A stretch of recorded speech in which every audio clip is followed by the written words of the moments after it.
Je vais vous montrer aujourd'hui une nouvelle fonction de Photoshop CS4 qui est échelle basée sur le contenu.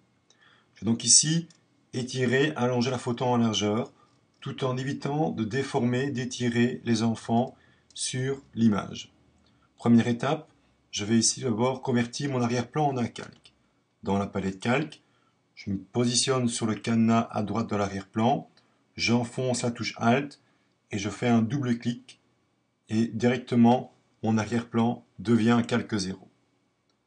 Ensuite, je vais agrandir ma zone de travail. Pour cela, je me rends dans le menu Images, je choisis dans le menu Images, taille de la zone de travail. Je vais ici travailler en pourcent, donc cliquer sur la case unité de mesure et remplacer le centimètre par le pourcentage. Ensuite, dans la case largeur, je vais entrer 200% à la place de 100 et je valide par OK. Je vais maintenant protéger une partie de l'image que je ne veux pas déformer.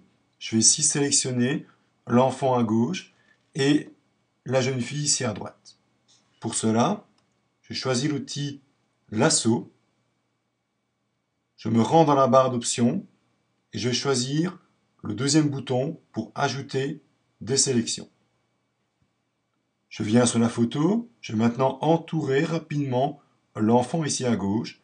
Je maintiens le bouton gauche et j'entoure très rapidement et grossièrement l'enfant à gauche de l'image.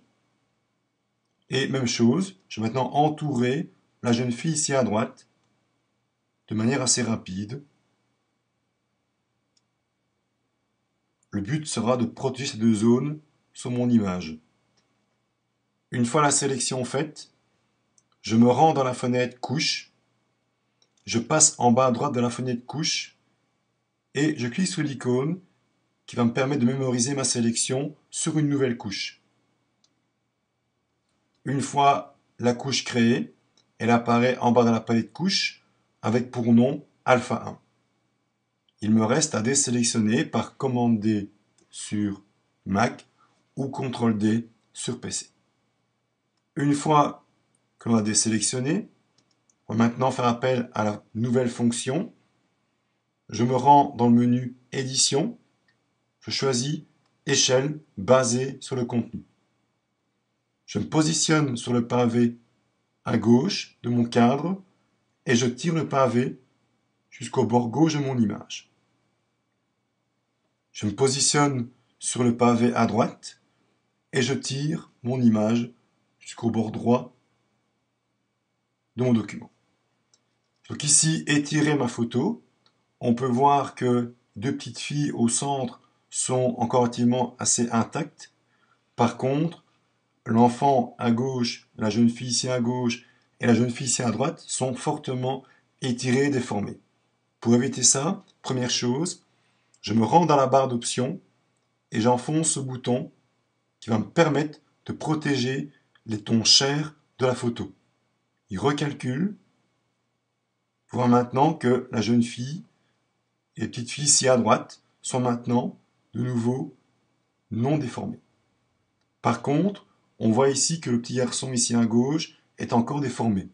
Pour éviter ça, je vais faire appel à mon masque contenant mes sélections. Je passe dans la barre d'options. Je choisis dans la case Protéger, à la place de 100, la couche contenant mes sélections. Ici, la couche Alpha 1. Il recalcule. Et maintenant, on peut voir que l'enfant à gauche et la jeune fille à droite reprennent leur aspect de départ tout en conservant une déformation tout autour au niveau de l'eau, à gauche, à droite, ainsi que entre les enfants. Il me reste maintenant à valider ma transformation. Pour cela, j'enfonce la touche Enter sur mon clavier ou j'enfonce le V de validation dans la barre d'options. Voilà maintenant le résultat final. On peut voir que l'image est tirée en largeur tout en conservant une qualité au niveau des enfants. On voit qu'ils n'ont pas été étirés, allongés, alors que le décor, lui, est étiré, allongé pour ainsi agrandir l'image en largeur.